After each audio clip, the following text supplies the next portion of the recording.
pessoal, muito bom dia a todos vocês, muito boa tarde, muito boa noite. Para aqueles que não me conhecem, meu nome é Ricardo Machado e eu estou aqui hoje para passar para vocês algumas dicas do início do estudo de vocês, tendo em vista o edital recentemente lançado para o Colégio Pedro II.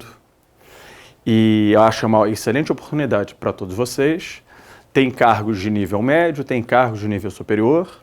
E eu vou passar para vocês hoje um apanhado de algumas dicas de alguns tópicos do edital de vocês. Primeiro ponto é o decreto 1171, que fala sobre o Código de Ética. Bem, uma coisa que eu costumo falar que é importante, vocês verificarem o seguinte: o Código de Ética ele tem entrado sistematicamente em concursos públicos. Então, para vocês, os que já são concurseiros, já estudaram isso, por exemplo, exemplificando recentemente para a prova da UF. Para aqueles que não são concurseiros, estão iniciando agora, eu diria assim, o Código de Ética ele é um código pequeno.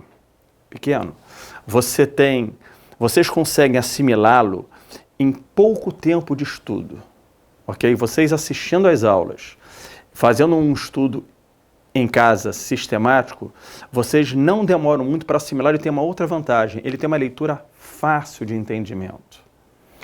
Tem alguns tópicos, por exemplo, dele, eu vou dar um exemplo para vocês, só para título de ilustração. Tem um inciso do Código de Ética que fala que a única pena aplicável a servidor público pelo Código de Ética é a pena de censura. Isso, exemplificando, tem caído em concursos. Qual é a pena prevista segundo o Código de Ética para servidores públicos que venham violar o Código de Ética? Porque vocês, quando estudam para o concurso, vocês também têm a Lei 8.112 para estudar. E a Lei 8.112, ela prevê uma série de outras penas disciplinares. Mas o Código de Ética em si fala de censura. Eu queria chamar a atenção do seguinte: quanto mais vocês pegarem um estudo de uma forma mais heterogênea, melhor preparado vocês estão. E o Código de Ética, ele, como tem uma leitura pequena, vocês já podem eliminar um dos tópicos do concurso em pouco tempo de estudo. Procurem sempre fazer isso, pegar as legislações menores e assimilar primeiro as legislações menores para depois tentar assimilar as legislações maiores. Porque se você pega 4 legislações pequenas e vocês assimilam essas 4, vocês estão muito melhor preparados do que um outro candidato que pegou uma legislação enorme e que ele está demorando muito mais tempo para assimilar uma legislação enorme, enquanto os outros candidatos já assimilaram, por exemplo, 4 legislações pequenas. Porque eles vão perguntar, vocês reparam assim, a parte de legislação do edital de vocês, são 10 questões de legislação. E existem várias legislações. Então eles não vão ficar fazendo 3, 4 perguntas de uma legislação única. Eles devem tirar uma questão ou duas, no máximo 2 de uma legislação maior, que de repente tem um enfoque maior, e o resto eles devem tirar uma questão de uma questão da outra. Por isso que eu digo, essa forma heterogênea é uma dica que eu sempre tenho passado para vocês, é a melhor maneira de vocês se prepararem. Passando para uma outra abordagem, temos no nosso programa a Lei 11.091. A Lei 11.091 dispõe sobre o plano de carreira dos cargos técnicos administrativos em educação nas instituições federais de ensino. E o Colégio Pedro II é uma instituição federal de ensino vinculada ao Ministério da Educação. Essa lei também, por exemplo, aqueles que também têm feito concurso já há algum tempo e se porventura já tiveram também feito a prova recente que teve do concurso da UF, também vocês já estudaram essa lei, então vocês têm uma maneira de vocês já estarem reexaminando a matéria.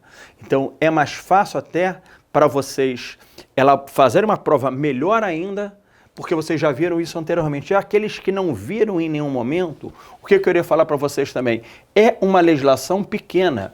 Olha só, a lei ela só tem 27 artigos. O Código de Ética ele já é uma legislação pequena, essa lei ela é pequena também. Então, mesmo para aqueles que não tinham feito concurso anterior e nunca viram a Lei 11.091, também dá para vocês assimilarem, assistindo às aulas e fazendo um estudo dinâmico, vocês assimilam essa legislação. Aí eu trouxe para vocês alguns destaques na lei. O artigo 2º fala sobre que as instituições federais de ensino, elas trabalham em cima de ensino, pesquisa e extensão. eu inclusive comentei com as turmas nossas da UF que vários artigos mencionam ensino, pesquisa e extensão, então poderia cair na prova uma questão sobre esse tema, como caiu, uma pergunta envolvendo esse tripé ensino, pesquisa e extensão. Então, eu entendo que é importante vocês assimilarem esse contexto, que vocês vão entendê-los nas nossas aulas. O artigo 3º, ele fala de princípios e diretrizes. O que acontece? O tema princípios é um tema que costuma cair em prova, ok? Como também caiu na UF. Não é uma questão de, não é questão de ser adivinho, é uma questão de nós termos a obrigação de termos algumas percepções pelos nossos longos anos lecionando para concurso público. Examinadores gostam de perguntar sobre princípios, examinadores gostam de perguntar sobre diretrizes. O artigo 3º ele trata de princípios e diretrizes das instituições federais de ensino, logo, princípios e diretrizes que também fazem parte do Colégio Pedro II. O artigo 5º ele trata de conceitos. Conceitos também é uma coisa que eu tinha batido muito em sala de aula, falando sobre a importância de conceitos. Caiu também na prova da UF.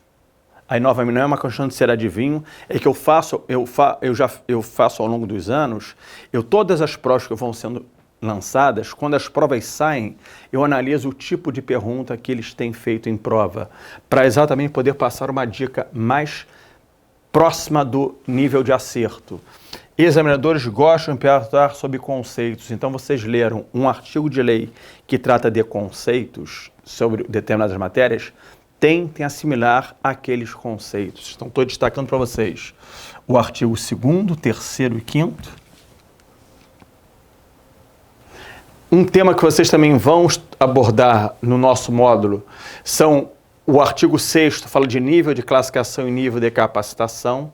Também é um assunto que cai com menos incidência do que conceitos, diretrizes e princípios, mas também é explorado em prova. Aí vocês vão entender qual é a diferença de nível de classificação e nível de capacitação, porque é comum também em provas os examinadores tentarem confundir o candidato com palavras parecidas que tenham sentidos diferentes. Aí, atribuições gerais de cargos também merecem um destaque. Na sequência, progressão. O tema progressão também é um tema sugestivo para prova. Então, vocês vão estudar também o que é uma progressão por capacitação, o que diferencia a progressão por capacitação em relação à progressão por mérito profissional. Também um artigo que eu achei bom destacar para vocês. E tanto um quanto o outro, esses benefícios ocorrem depois de 18 meses. Atenção, porque a legislação ela tinha um artigo que previa 24 meses para um destes benefícios e mudou também para 18 meses. E outro tema que o examinador gosta de perguntar para vocês é sobre matérias novas. Então, uma dica para vocês também prestar atenção neste artigo 10 da 11.091. Finalmente, pegando aqui, no edital de vocês, diferente, por exemplo, de uma prova recente da UF, eles colocaram a Lei 5824 no edital de vocês. A Lei 5824, ela regulamenta o artigo da Lei 11.091, ok? Que trata de um benefício chamado incentivo à qualificação. Então, vejam só. Olha a importância da 11.091, que além dela estar no programa, eles resolveram incluir no edital de vocês um decreto que regulamenta um artigo da 11.091. Logo, qual é uma conclusão lógica? Quando vocês estiverem estudando também conosco o artigo da 11.091, que fala sobre o que é incentivo à qualificação, e vocês não vão poder confundir incentivo à qualificação com progressão por capacitação, nem progressão por mérito profissional, porque são coisas distintas.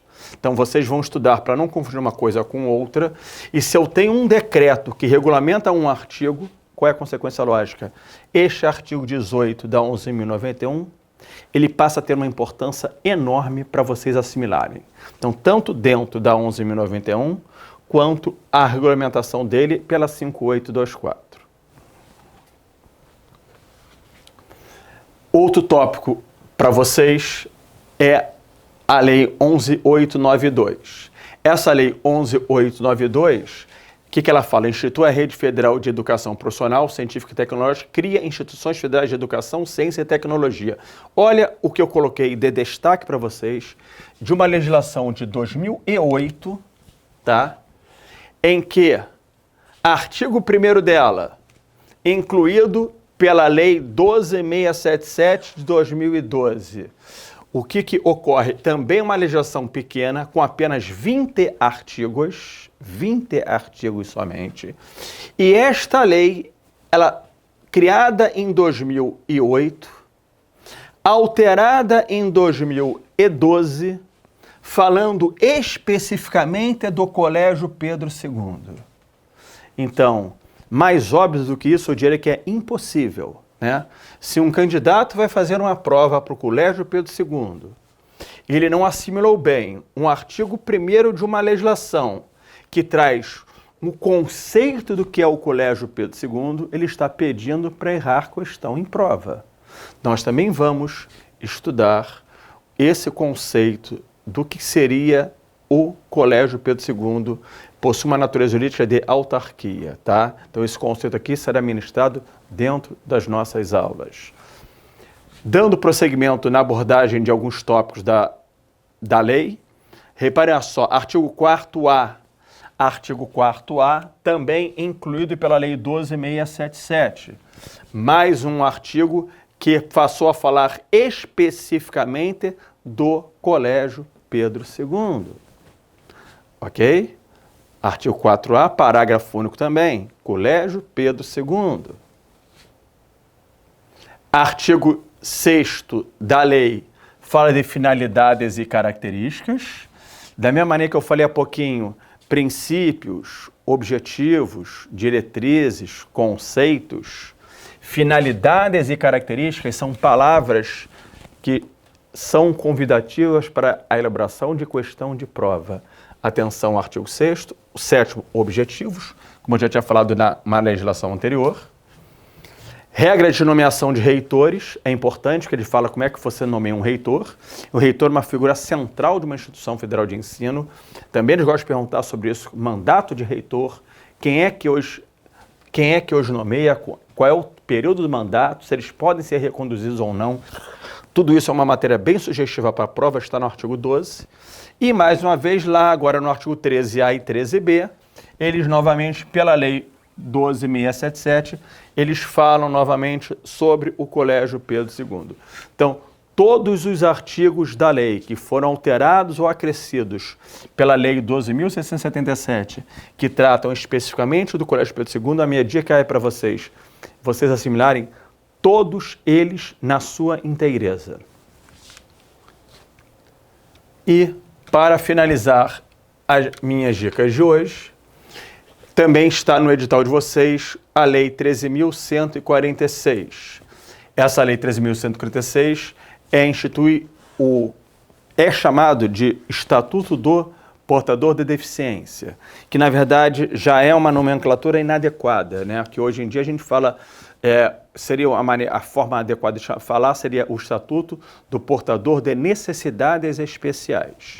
Aí já diferente das outras legislações, já é uma legislação bem maior, tem 96 artigos, com mais os últimos 30, totalizando 100 e poucos artigos, só que esses últimos 30, eles alteram artigos de outras leis. Então, a gente tem que focar para a prova, são nesses artigos aqui, 96 iniciais, mas aí dentro da conjuntura, qual é uma colocação que eu falo para vocês? Vocês devem primeiro assimilar as legislações menores. Todas essas dicas que eu mencionei agora, desses decretos e dessas leis que eu mencionei até agora, tem uma quantidade de estudo menor do que somente a Lei 13.156. Então, normalmente eu digo assim, para o momento da prova de vocês, a parte final do estudo de vocês de legislação, deixa para o final a Lei 13.146. E eu resolvi dar para vocês alguns destaques de alguns artigos dela que me chamam a atenção.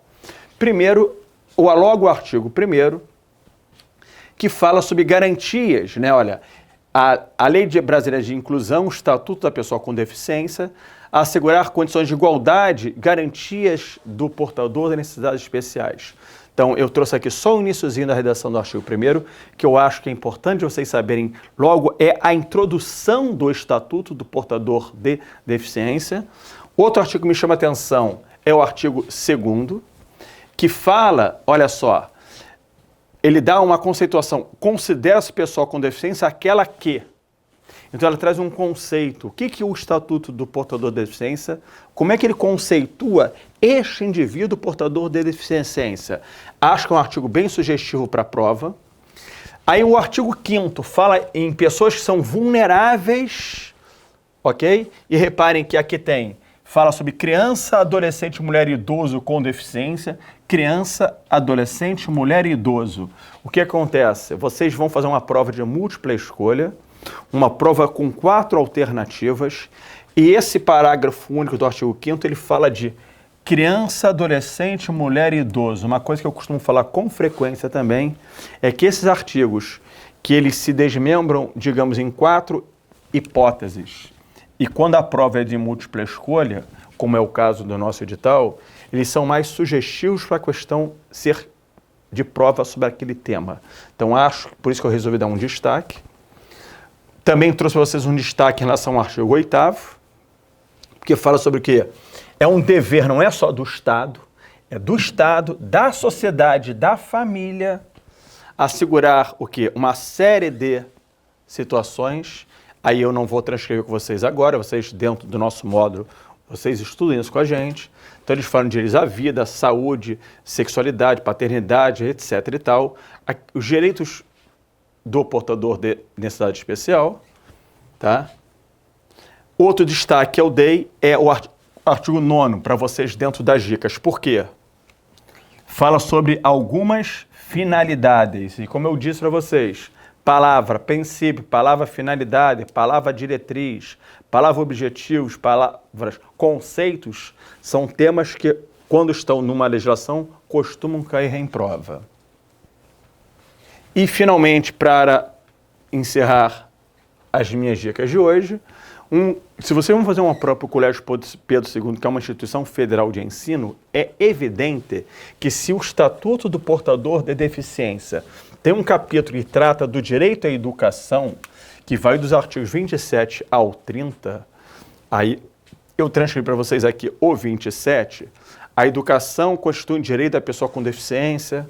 Então, o que ocorre?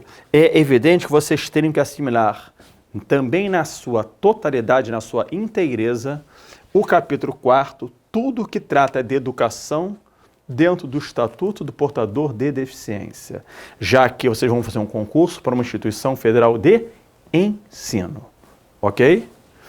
Tá, pessoal? Então, olha só, são essas as considerações que eu queria passar para vocês.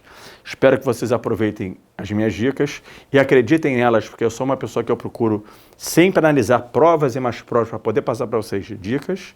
E espero vocês, então, nas nossas turmas que vão se iniciar.